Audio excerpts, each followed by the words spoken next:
Hi hello good morning. ಇವತ್ತು ನಾವು ಶಂವನಂಗೆ ನಾನು ನಮ್ಮ ಅಣ್ಣನ ಮಗ ಎಲ್ಲಿ ಹೊಂಟೇವಪ್ಪ ಅಂದ್ರೆ ಎಲ್ಲರಿಗೆ ಗೊತ್ತಿದ್ದದ. ಇವತ್ತು ನಮ್ಮ ಐಶ್ವರ್ಯನ ಬರ್ತಡೇ ಅದ. ಬರ್ತಡೇ ಕೇಕ್ ತರ್ಲಕ್ಕ ರೇವು ಅನ್ನಂಗೆ ಹೊಂಟೇವ್ರಿ. ಈಗ ಮಡ್ಡಿ ಮುರಿಯೋನ್ ಅಂತೇಳಿದೇವು. ಈಗ ಬಿಜಾಪುರದ ಸನ್ನೆ ಬಂದೆವು ಇನ್ನೇನು. ಯಾಕಂದ್ರೆ ಕೇಕ್ ತರ್ಲಕ್ಕ ಇಲ್ಲಿ ದೊಡ್ಡಿ ಮೇಲೆ ಹೋಗಿದ್ನಿ, ದೊಡ್ಡಿ ಮೇಲೆ ಇದ್ದಿದ್ದಿಲ್ಲ. ಅದಕ್ಕೆ ಮಡ್ಡಿ ಮರ್ಗೋನ್ ಅಂತೇಳಿ ಹೊಂಟೀನಿ. ಯಾಕಂದ್ರೆ ಕಡಿಮೆ ಶಾನ್ ಅಂತೇಳಿ ಹಾಯಿಸಿ ಮುಂದೆ ದರ್ಗಾನಾಗ ಸಿಗ್ತೇವೆ ಕೇಕ್. ದರ್ಗಾನಾಗ ಕೇಕ್ ತರ್ಲಕ್ಕ ನಮ್ಮ ಅಣ್ಣ ಗಾಡಿ ತೊಗೊಂಡು ಶಂವನಂಗೆ ಹೊಂಟೀವಿ. ಇನ್ನೇನು ದರ್ಗಾ ಬತ್ತು. ಇದೇ ನಮ್ಮ ಕೇಕ ತೆಳಗಿಂದು ಅದನ್ನು ತೊಗೊಂಡೇವ್ರಿ.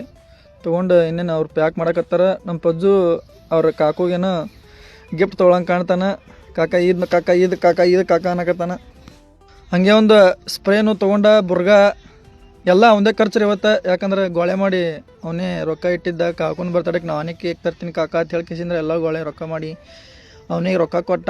ಹಾಗೆ ಅದೊಂದು ಕಾಕ ಅಂತ ಹೇಳ್ಕೇಸಂದ್ರೆ ಅದೊಂದು ತೊಗೊಂಡೇ ಬಿಟ್ಟೇವ್ರಿ. ದಿಲ್ ಶೇಪ್ ಇದ್ದಿದ್ದು ಒಂದು ಚಾಕ್ಲೇಟ್, ಒಂದು 5-6 ಚಾಕ್ಲೇಟ್ ಇದ್ದು 150 ರೂಪಾಯಿ ಆಗ್ತದಕ್ಕೆ. ಆ ಡಬ್ಬಿಗೆ ರೊಕ್ಕ ತೊಗೋತಾರೆ ಕರೆ, ಅವನು ಕೇಳಿಲ್ಲ. ಆದರೂ ಅದನ್ನು ತೊಗೊಂಡೆವು.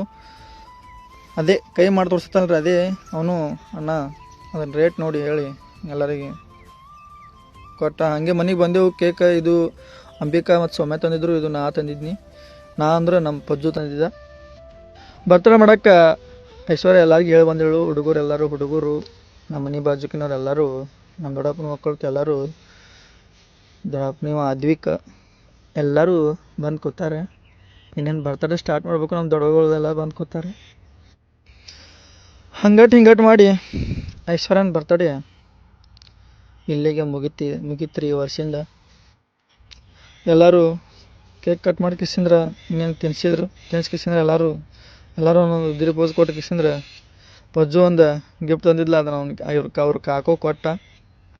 ಇಬ್ಬರು ಈ ಅಂತೇಳಿ ಒಂದು ಉದ್ರಿ ಪೋಸ್ ಕೊಟ್ಟರು.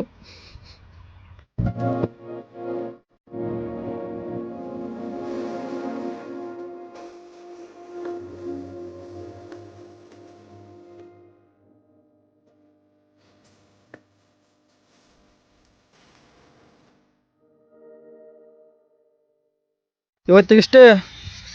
ಮುಂದಿನ ಲಾಗ್ನ ಹಾಕ್ತೀನಿ. ಜೈ ರೈತ.